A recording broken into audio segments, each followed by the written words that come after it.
ইব্রাহিম আলাইহিস সালাম স্বীয় সন্তানকে রেখে যখন চলে আসতেছেন, হাজারা আলাইহিস সালাম প্রশ্ন করলেন, প্রাণের স্বামী, কোন অপরাধে আপনি রেখে চলে যাচ্ছেন? আমার কোন ব্যবহার কি আপনার কষ্ট লেগেছে? আমার কোন ব্যবহারের কারণে ব্যথা পেয়েছেন? নবী ইব্রাহিম আলাইহিস সালাম একবারের জন্য পিছনে তাকায় না, একবারের জন্য পিছনের দিকে দেখেন না, কারণ তিনি আল্লাহর সঙ্গে পরীক্ষা দিচ্ছেন। নবী ইব্রাহিম আলাইহিস সালাম বুকের মধ্যে পাথর বেঁধে সামনের দিকে হেঁটে চলে আসছেন। হাজারা আলাইহিস সালাম বললেন, প্রাণের স্বামী, কোন অপরাধের কারণে রেখে চলে যাচ্ছেন? ইব্রাহিম আলাইহিস সালাম কোনো কথা বলেন না, সামনের দিকে চলে যাচ্ছেন। আবার পিছন থেকে টেনে ধরলেন, ও প্রাণের স্বামী, কোন অন্যায়ের কারণে রেখে চলে যাচ্ছেন? নবী ইব্রাহিম আলাইহিস সালাম কোনো কথা বলেন না, সামনের দিকে চলে যাচ্ছেন। সেই মুহূর্তে হাজারা আলাইহিস সালাম প্রশ্ন করলেন, আল্লাহু আমারাকা ইয়া ইব্রাহিম, ও নবী ইব্রাহিম, আল্লাহকে আপনাকে অর্ডার করেছে রেখে চলে যেতে? ইব্রাহিম আলাইহিস সালাম না করতে পারেন নাই। তিনি মাথা নাড়িয়ে সাই দিয়ে বললেন, আল্লাহ আমাকে অর্ডার করেছে রেখে চলে যেতে। আল্লাহর অর্ডারের কারণে সন্তানের মায়া ভুলে গেল মুহূর্তের ভিতরে, স্ত্রীর মায়া ভুলে গেল মুহূর্তের ভিতরে। ইব্রাহিম আলাইহিস সালাম সামনে যখন চলে যাচ্ছেন, হাজারা আলাইহিস সালাম শোনায়া দিলেন, প্রাণের স্বামী শোনেন, এই মরু প্রান্তের ভিতরে দু মরুভূমি, কেউ নাই, পাথর বেষ্টিত এই মরু প্রান্তের ভিতরে স্বামী তার স্ত্রীকে রেখে চলে যেতে পারে, স্ত্রী তার স্বামীকে ফেলে থাকতে পারে, সন্তান তার মাকে ভুলে যেতে পারে। যদি আমার আল্লাহ অর্ডার করে থাকে, ইযান লা ইউযাইউনি আল্লাহ,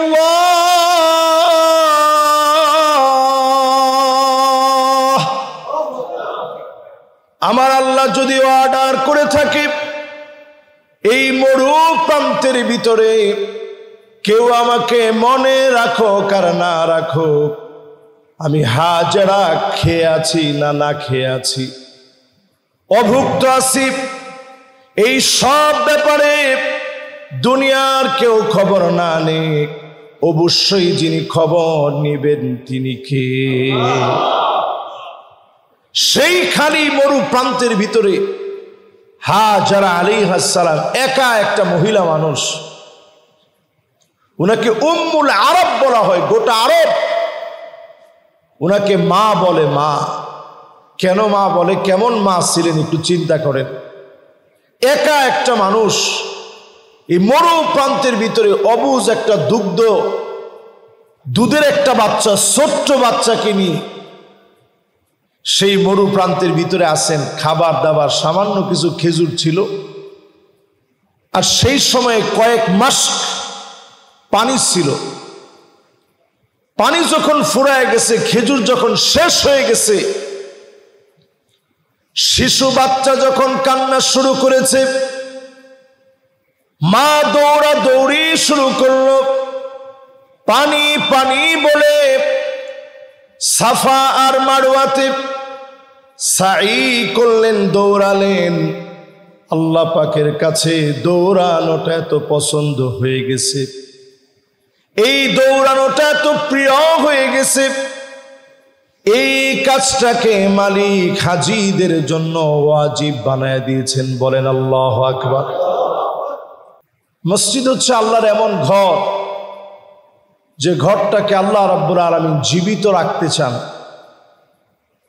আমরা যেখানে কাবাতে বাইতুল্লাহতে জিয়ারতে যাই, বাইতুল্লাহ গিয়ে আমরা তাওয়াফ করি, এটা তো সেই ঘর নূহ আলাইহিস সালাতু ওয়াস সালামের প্লাবনের পরে যখন প্লাবিত হওয়ার পর বাইতুল্লাহটা মাটির ভিতরে গেঁথে গিয়েছিল।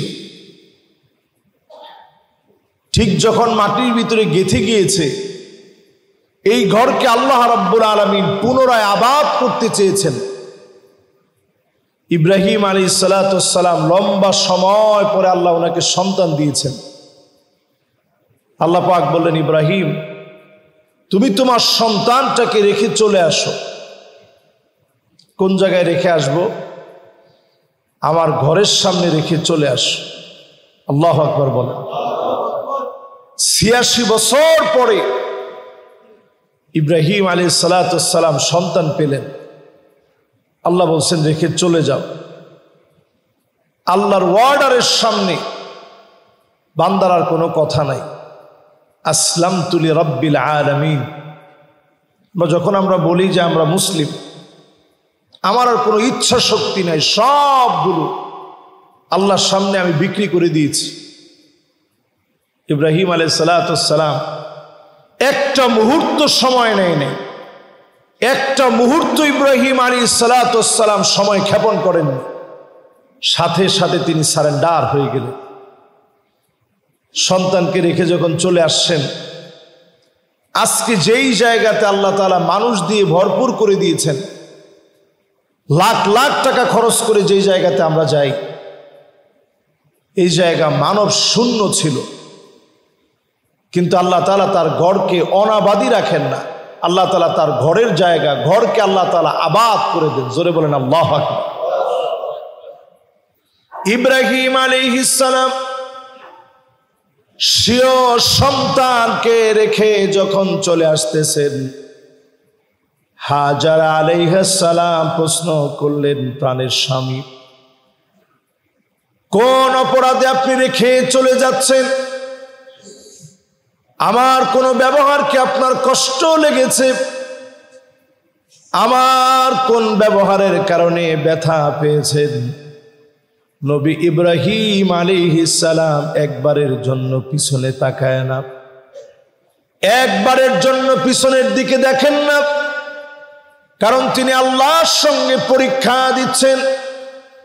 নবী ইব্রাহিম আলাইহিস সালাম বুকের মধ্যে পাথর বেঁধে সামনের দিকে হেঁটে চলে আসছেন। হাজারা আলাইহিস সালাম বললেন, প্রাণের স্বামী কোন অপরাধের কারণে রেখে চলে যাচ্ছেন? ইব্রাহিম আলাইহিস সালাম কোনো কথা বলেন না, সামনের দিকে চলে যাচ্ছেন।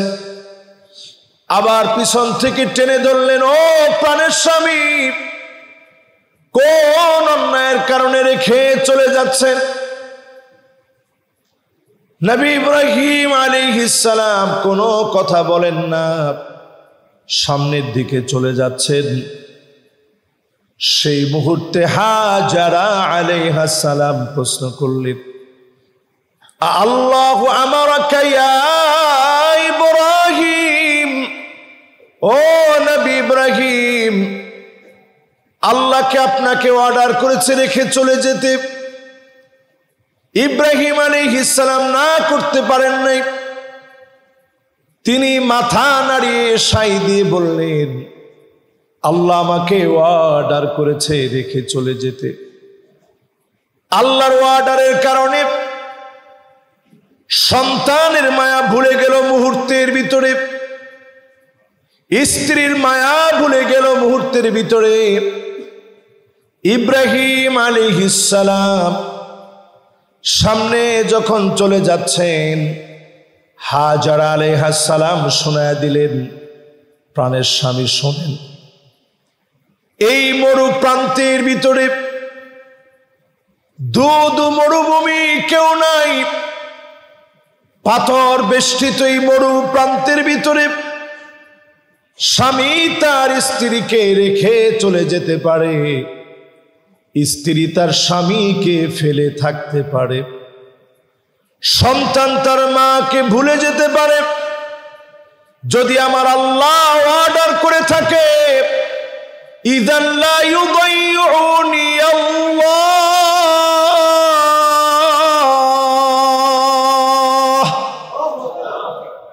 আমার আল্লাহ যদি অর্ডার করে থাকে এই মরু প্রান্তের ভিতরে কেউ আমাকে মনে রাখো কার না রাখো, আমি হাজেরা খেয়ে আছি না না খেয়ে আছি, অভুক্ত আছি, এই সব ব্যাপারে দুনিয়ার কেউ খবর না নেই, অবশ্যই যিনি খবর নেবেন তিনি কে?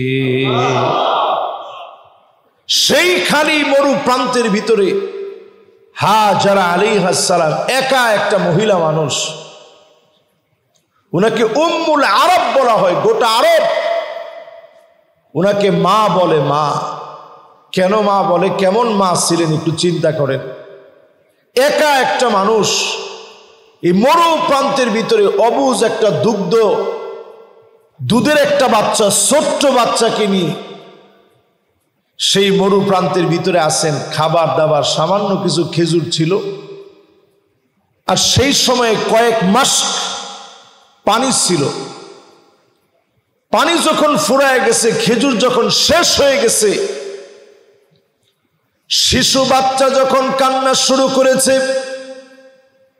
মা দৌড়াদৌড়ি শুরু করলো, পানি পানি বলে সাফা আর মারওয়াতে সাই করলেন, দৌড়ালেন।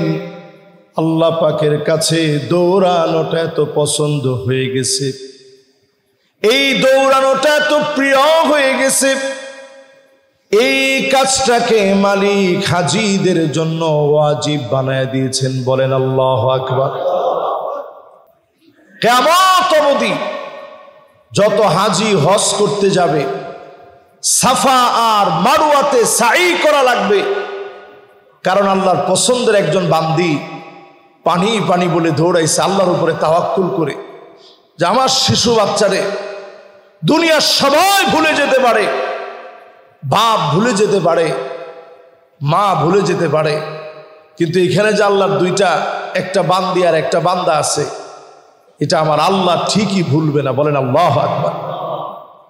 ইব্রাহিম আলাইহিস সালাম বইয়ের এই কনফিডেন্স দেখে সামনাসামনি না বলে একটুখানি গিয়ে আল্লাহর কাছে দোয়া শুরু করলেন। রব্বানা ইন্নী আসকানতু যুররিয়্যাতি বিওয়াদিন গায়রি যী যার'ইন ইনদা বাইতিকাল মুহাররাম রব্বানা লিয়ুকিমুস সালাহ।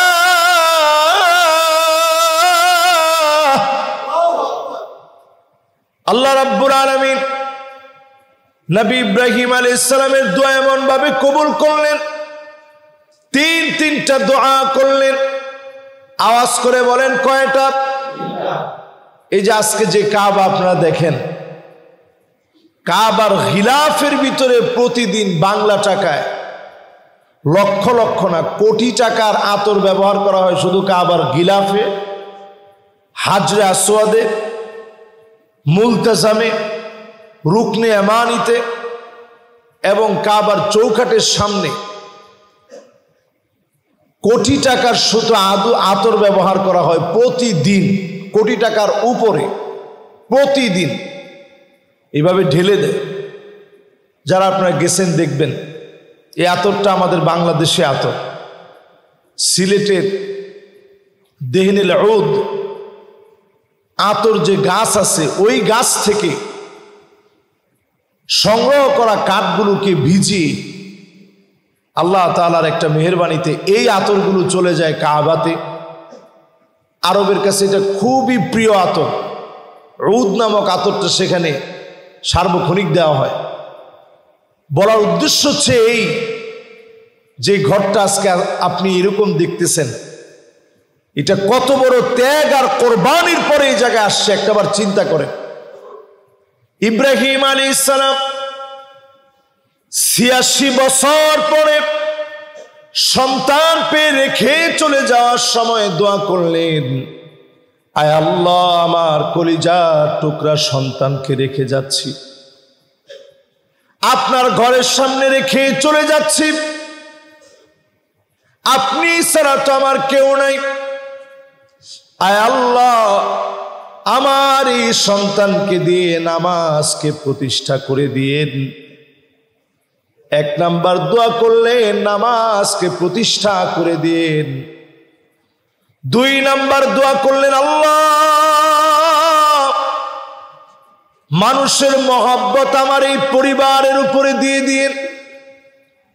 ৩ নাম্বার দোয়া করলেন, শুকর গুজারি বানায় দিন, ফলমূল দিয়ে রিজিক দিয়ে দিন, যাতে করে আমার পরিবার শুকর গুজারি আদায় করে। তিনটা দোয়া করলেন, দোয়াগুলো কবুল হয়ে গেল। তাকায় দেখেন, প্রতিনিয়ত রাত আর দিন নাই, এমন কোন সেকেন্ড নাই, ইকো সেকেন্ড নাই, ন্যানো সেকেন্ড নাই, যেই সময় আল্লাহর ঘরে সিজদা হয় না। প্রতিনিয়ত আল্লাহর গোলামেরা সিজদা অবনত হয়ে বাইতুল্লাহ গিয়ে মনের আশাগুলো আল্লাহকে খুলে বলে, আল্লাহর ঘরের দিকে তাকায়া 2টা চোখ ভিজায় ফেলে। এমন কোন মুহূর্ত নাই যেই মুহূর্তে সিজদা হয় না। এত দামি আল্লাহ বানায় দিলেন, প্রত্যেক মুহূর্তে সিজদার জায়গা হয়ে গেল। সারাক্ষণ সার্বক্ষণিক সিজদা চলতেছে। পৃথিবীর পূর্ব পশ্চিম উত্তর দক্ষিণ সারা দুনিয়া কাবার দিকে ফিরে নামাজ পড়তেছে। আমার এইখানে যখন ফজরের নামাজ, অন্য জায়গায় হয়তো অন্য নামাজ চলতেছে। সারা দুনিয়ার ভিতরে সিজদা চলতেছে। আল্লাহর এই ঘরটাকে সার্বক্ষণিক যিনি পুনরুজ্জীবিত করে দিলেন, তিনি কে? তিনটা দোয়া করেছিলেন ইব্রাহিম আলাইহিস সালাম। ১ নাম্বার দোয়া, আল্লাহ আপনি এই জায়গার মধ্যে নামাজ কায়েম করে দিন। আচ্ছা বলেন তো, নামাজ কায়েম হয়েছে? সুবহানাল্লাহ। তাহলে দোয়া বাকি আছে আর কয়টা? আর 2টা দোয়া বাকি। ইব্রাহিম আলাইহিস সালাম 2 নাম্বার দোয়া করলেন, আয় আল্লাহ, আমার পরিবারকে একা একা ফেলে চলে গেলাম, এই পরিবারের সঙ্গে মানুষের মহব্বত দিয়ে দিন। আল্লাহ সেই মহব্বতকে কিভাবে প্রতিষ্ঠিত করলেন একটু চিন্তা করেন। আল্লাহ রাব্বুল আলামিন ইব্রাহিম আলাইহিস সালামের এই পরিবার, সেই পরিবার যখন কাবার চত্বরে আছে, প্রথমে আল্লাহ দিলেন জমজমের পানি। জমজম এই নামটাও আসছে হাজারা আলাইহা সালামের জবান থেকে। বলেন আল্লাহু আকবার। উনি যখন দৌড়াইতেছে পানি পানি বলে, আয়েশা দেখে বাচ্চার পায়ের নিচ থেকে পানি উঠতেছে। উনি ওনার হাত দিয়ে পানি আটকায় বললেন, জম জম, মানে পানি থাম, সামনের দিকে আর যেও না। নবীজি বলেন, যদি ওই দিন হাজারা আলাইহা সালাম জমজম না বলতো, পানি যে কোন পর্যন্ত যেত, আরো প্লাবিত হয়ে যেত। কারণ একজন বান্দি আল্লাহর উপরে এত তাওয়াক্কুল করছে, খোলা মরু প্রান্তের ভিতরে সবাই ভুলে যেতে পারে, আমার আল্লাহ আমাকে ভুলবেন। আল্লাহু আকবার। এই বিশ্বাসটা এত দাম, আমার আল্লাহ আমারে ভুলবে না, আমার আল্লাহ আমারে ঠিকই মনে রাখবে। এই বিশ্বাসটা আল্লাহর উপরে এত দামি, আল্লাহর কাছে এত ভালো লেগে গেছে। আল্লাহ এমন পানির উৎস দিয়েছেন, সেকেন্ডে সেকেন্ডে হাজার হাজার লিটার পানি উত্তোলনের পরে সেকেন্ডে সেকেন্ডে। আপনি চিন্তা করেন, এই যে লিটারকে লিটার পানি উত্তোলন হচ্ছে, আজ অবধি কোনোদিন কোনো খরা দেখা দেয় নাই। হাজার হাজার বছর ধরে পানি উঠতেছে। সায়েন্টিস্টরা এই একটা জায়গায় অবাক হয়ে যায় যে পানির লেয়ারটা আসলে কোথায়, এর গভীরতা কোথায়। তো তারা অবাক হয়ে যায়, এই পানি উঠেছে, একটু লেয়ারটা নিচের দিকে নেমে গেছে, আবার লেয়ারটা পুরা হয়ে গেছে। সুবহানাল্লাহ। এই পানি নিয়ে গবেষণা করে দেখেছে খাদ্যের যে উপাদান, আমিষ বলেন, শর্করা বলেন, প্রোটিন বলেন, ভিটামিন বলেন, সকল রকমের উপাদান আল্লাহ রাব্বুল আলামিন জমজমের পানির ভিতরে দিয়ে রেখেছে। সুবহানাল্লাহ। এটা তাআম ও তুমিন, জমজমের পানি খালি পানি না। আমি নিজে সাক্ষী, এখানে অসংখ্য হাজী সাহেবরা আছেন এবং যারা উমরা করছেন এরকম অনেক সাক্ষী আছেন। আমি নিজে একদিন শুধু এটা ট্রাই করার জন্য যে আজও কি জমজমের পানি খেয়ে থাকা যায় কিনা একটু দেখি, শুধু জমজমের পানি খেয়ে লম্বা সময় আমি ছিলাম। আমার পেটে আমি কোনো ক্ষুধা অনুভব করি নাই। আমার কাছে মনে হয়েছে আমি খাবার খেলে যেভাবে আমার ভিতরে একটা ফিটনেস আসে, শারীরিক সক্ষমতা এবং শক্তি তৈরি হয়, জমজমের পানি খাওয়ার পরে আল্লাহ তাআলা এইরকম একটা সক্ষমতা, শারীরিক শক্তি দান করে। বলেন আল্লাহু আকবার। এবং কত রোগের যে উপকার, এটার কোনো শেষ নেই। জমজমের পানি এমন পানি, মা উ জমজম লিমা শুরিবা বিহি, জমজমের পানি আপনি যে জন্য খাবেন ওই আশা আল্লাহ তাআলা চাইলে পুরা হয়ে যাবে। সুবহানাল্লাহ। তাহলে ইব্রাহিম আলাইহিস সালাম দোয়া করছেন কয়টা? 3 দোয়ার প্রথম দোয়া, আল্লাহ আপনি আমার এই পরিবারকে দিয়ে এই ঘরের ভিতরে নামাজকে কায়েম করে দেন, দোয়া কবুল। 2 নম্বর দোয়া করছেন মানুষের ভালোবাসা আমার এই পরিবারের প্রতি আল্লাহ আপনি বাড়ায়া দেন। এই দোয়া আল্লাহ কেমনে কবুল করছে আজকের দিন পর্যন্ত একটু হিস্ট্রি গাইটা দেখেন আপনি। আমি অবাক হয়ে যাই, যেখানে কোনো মানুষ নাই ওই পানি পাওয়ার কারণে আরবের একটা গোত্র নাম ছিল জারহুম। বলেন কি নাম? এই জারহুম নামক গোত্র পাশ দিয়ে যাচ্ছিল, এরা মরুভূমিতে ব্যবসা করার জন্য আসছে। তারা দেখতেছে একটা জায়গায় পাখি খুব কিচিরমিচির করতেছে, তাদের বুঝতে আর বাকি নাই যেই জায়গায় পানি কিচিরমিচির করতেছে মরুভূমিতে, এই জায়গায় আল্লাহ কোনো না কোনো পানির একটা উৎস আল্লাহ তাআলা দিয়ে দিছে। গিয়ে দেখে ঠিকই ফুটফুটে একটা বাচ্চার পাশে আল্লাহ তাআলা একটা প্রস্রবণ জারি করে দিয়ে পানির ব্যবস্থা আল্লাহ তাআলা করে দিয়েছে। সুবহানাল্লাহ। জারহুম গোত্র বলছে যে আমরা কি তোমাদের এখানে একটু থাকতে পারি? তো সেই মুহূর্তে হাজার আলাইহিস সালাম বললেন যে হ্যাঁ তোমরা থাকতে পারো, তবে এই পানির কোনো ক্ষতি করা যাবে না। আল্লাহ তাআলা ঠিকই তাদেরকে সেখানে রেখে ইসমাঈল আলাইহিস সালাতু ওয়াস সালামকে শুদ্ধ আরবি শিখানোর মধ্য দিয়ে আমার নবী এই বংশ থেকে আসবে, ইসমাঈল আলাইহিস সালামের বংশ থেকে আসবে, এই পরম্পরায় শুদ্ধ আরবি আল্লাহ রাব্বুল আলামিন শিখাই দিলেন। জোরে বলেন আল্লাহু আকবার। চিন্তা করেন আল্লাহর ফয়সালা, এক পানি দিয়ে মানুষের ভালোবাসা আল্লাহ তাআলা এই পরিবারের প্রতি বাড়ায় দিলেন। 2 নাম্বার দোয়া কবুল। বাকি থাকে দোয়া কয়টা? শেষ দোয়া করলেন আল্লাহ আপনি ফলমূল দিয়ে রিজিক দিয়েন। দেখেন ফলমূল দিয়ে কি পরিমাণ রিজিক। বাংলাদেশে আমরা কয়টা ফল দেখছি? আমাদের দেশে, এই দেশের ভিতরে ফলের তো অভাব নেই, কিন্তু আরব দেশে আপনি গিয়ে দেখেন, যেমন কা নামে একটা ফল আছে, টমেটোর মতো দেখতে। কে কে দেখছেন? একজনও নাই? মাশাআল্লাহ, 1 জন 2 জন মাশাআল্লাহ। কাকা দেখছেন না টমেটোর মতো? যারা উমরায় গেছেন সবাই তো দেখার কথা। এটা আলহামদুলিল্লাহ আরব দেশে খুব চলে, আলহামদুলিল্লাহ অনেকে দেখছে, আমাদের আসিফ ভাই দেখছে, আরো অনেকে দেখছে। তো এই যে একটা ফল, এই ফলটা আমরা বাংলাদেশে তেমন দেখিনি। সাম্মাম নামে একটা ফল আছে, বাঙ্গির মতো, কিন্তু এটা স্বাদই ভিন্ন রকম। এরপরে সেখানে বিভিন্ন কুম্বাসারা নামে একটা ফল আছে, যেটা আমরা বাংলাদেশে সচরাচর দেখিনি। এরকম অসংখ্য ফল আছে যেগুলো বাংলাদেশে আমি দেখিনি, কিন্তু সেই জায়গাতে আপনি গেলে দেখবেন ফলের কোনো অভাব নেই। ইব্রাহিম আলাইহিস সালাম দোয়া করছে, আল্লাহ আপনি আমার পরিবারে ফলমূল দিয়ে রিজিক দিয়েন। আল্লাহু আকবার। পাথর সেই যুগ থেকে নিয়ে আজ অবধি ঠিকই তাদেরকে ফলমূল খাইয়ে আল্লাহ তাআলা বাঁচিয়ে রেখেছেন। আল্লাহ তাআলা তাদেরকে ফলমূলের কোনো অভাব দেন নাই। তিনটা দোয়া সব আল্লাহর কাছে কবুল হয়ে গেছে।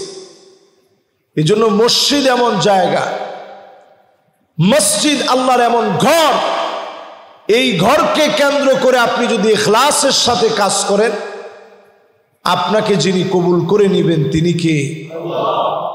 আলহামদুলিল্লাহ, সুম্মা আলহামদুলিল্লাহ। আল্লাহর অসংখ্য মেহেরবানি, আমরা যারা সলাতুল জুমাতে আসছি, আগে ভাগে আমি অনেক মুসল্লিদেরকে পাই যারা এসে 11টা থেকে এখানে বসে থাকেন। শুধু 11টা থেকে এসে বসে থাকেন এমন না, ঢাকার বিভিন্ন প্রান্ত থেকে এখানে এসে আপনারা আগে ভাগে বসেন। সওয়াবটা কেমন? এক একটা পা আপনি যেখান থেকে দিয়েছেন, 1 বছর এক একটা পায়ের জন্য দাঁড়ায় থেকে তাহাজ্জুদ পড়লে যেমন সওয়াব হবে, দিনের বেলায় রোজা রাখলে, নফল রোজা টানা 1 বছর রাখলে যেমন সওয়াব হবে, এক একটা পায়ের বিনিময়ে সম পরিমাণ সওয়াব বান্দার আমল নামে আল্লাহ উঠায় দিয়েছে। সুবহানাল্লাহ।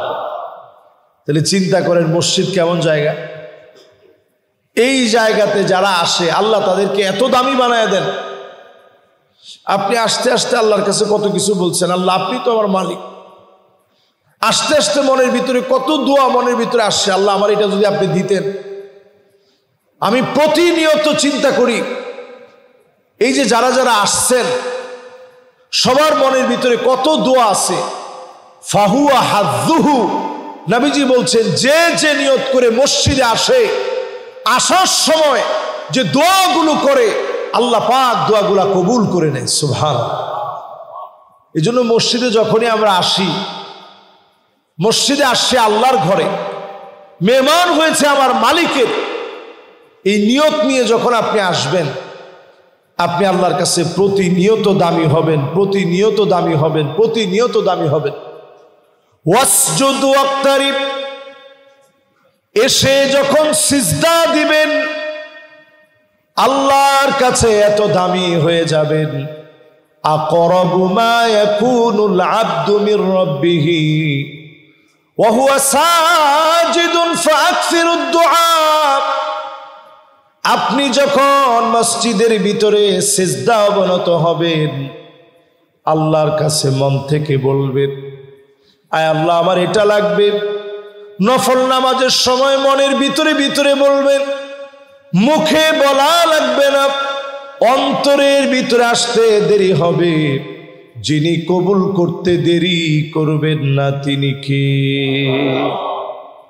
সম্মানিত প্রাণ প্রিয় মুসল্লিয়ান কেরাম, যারা আমার সামনে মুহূর্তে বসছেন, আমাদের কি কি দোয়া আছে জীবনে, আর রসুলের জীবনে কি কি দোয়া ছিল। জীবনে কোনোদিন আল্লাহর কাছে অভিযোগ করে নাই যে আল্লাহ আপনি আমারে ভালো খাওয়ান নাই কেন। পছন্দের খানার ভিতরে ছিল সারিদ। মিশরে যখন পড়তাম, 2 ঈদের সময় সারিদ নামক খানাটা দিত। এই খানাটা পাওয়ার পরে মনটা এত খুশি হয়ে যেত যে আমার রসুলের প্রিয় খানা।